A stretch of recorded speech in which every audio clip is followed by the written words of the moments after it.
I would like to welcome then my associate, my team member, Lee Swindall. It's been great to work with this guy.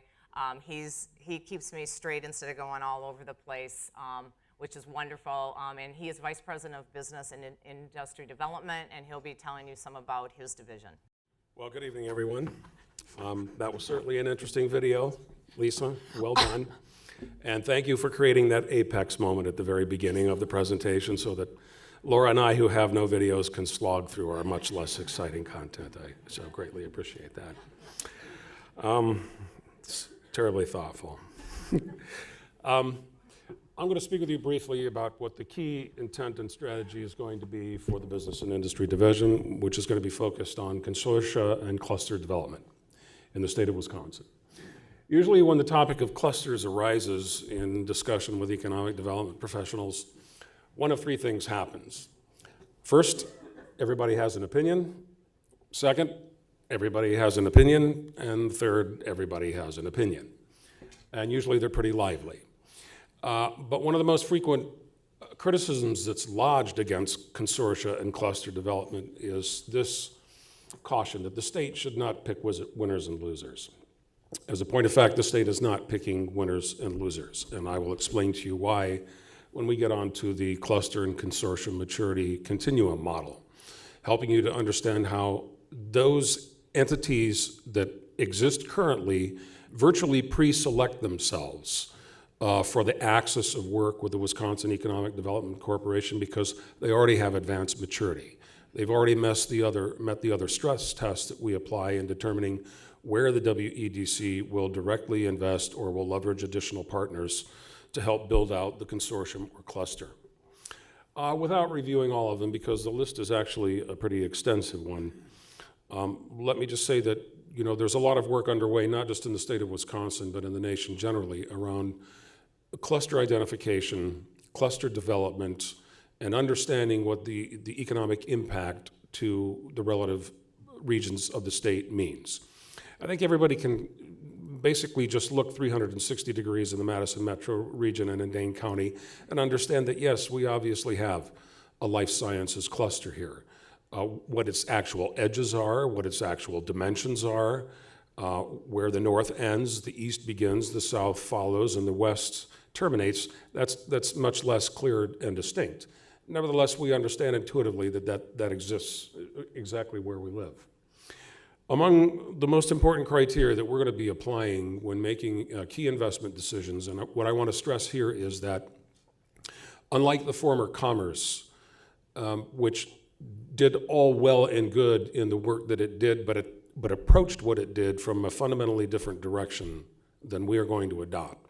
And what I explained to in both internal and external discussions with stakeholders and with members of the public as well, is that particularly in the Business and Industry Division, we approach the work we do like investment managers. We manage portfolios, and so our investments need to be looked at as investments. We need to understand what the risks are, the potential returns.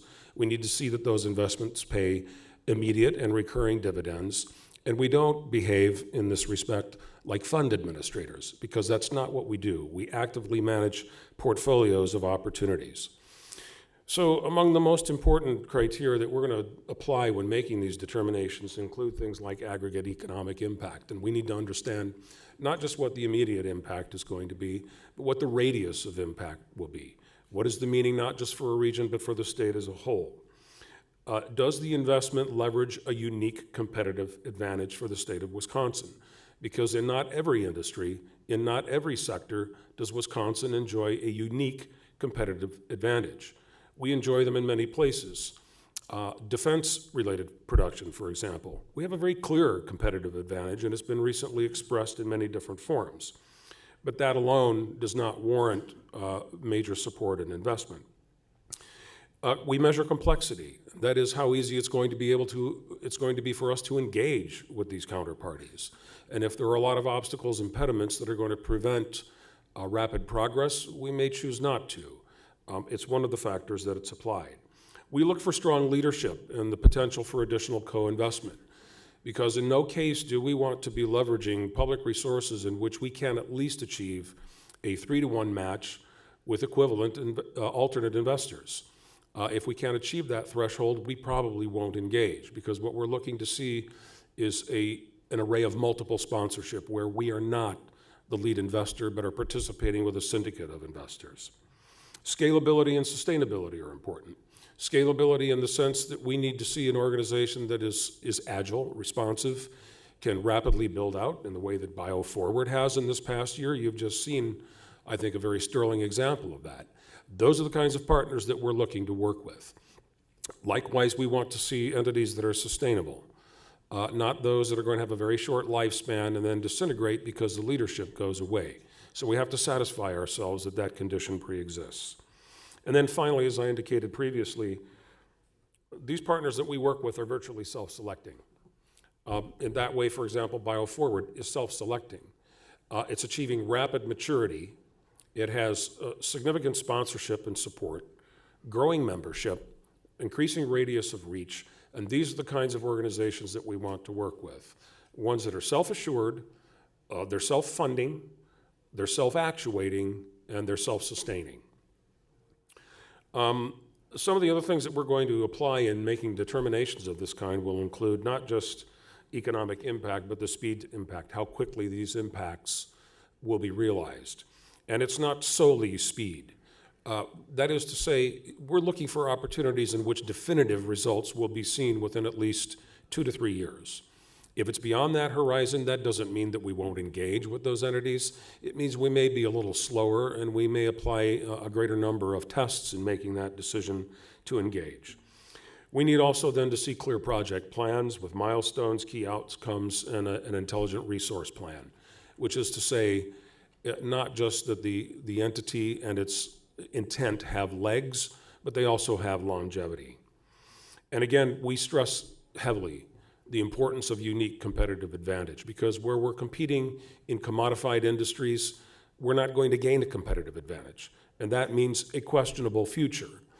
I cite examples for you such as the textile industry in North Carolina and the textile industry in Massachusetts and Connecticut, which 30 years ago comprised a significant percent of the state's total output in GDP, and now they virtually don't exist anymore. They have been virtually annihilated. So we are looking to invest in industries in which the future looks better than promising. It has identifiable high potential. This diagram will help you to understand kind of what I'm talking about. What this displays is along 2 different axes, a priority and impact axis on the y-axis and a maturity measure on the x.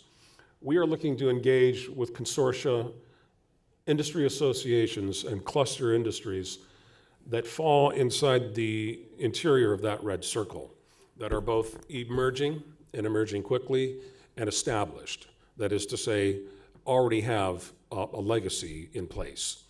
Those that are entry opportunities are significantly less interesting to us because those generally require 2 to 5 years to get them off the ground.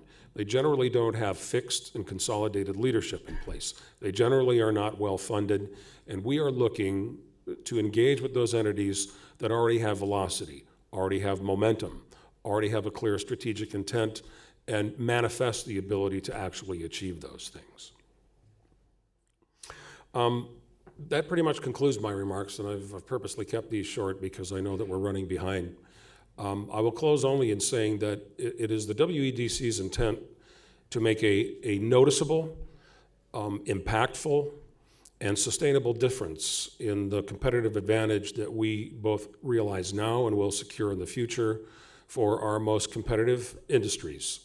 And we will invest accordingly, managing the public's resources as careful stewards, but as very reactive kinds of investors that look to identify opportunities and engage quickly, and we're already doing that. I'm not at liberty to describe the specific instances because we haven't yet signed the agreements with these parties, but you'll be getting public notice of that in the very near future. With that, I end my remarks, blessedly for all of you, and I would like to introduce my colleague, Laura Klinke, who is the Vice President of the International Division at the WEDC, who will be speaking to you for about 10 minutes, I believe. Great, thank you, Lee.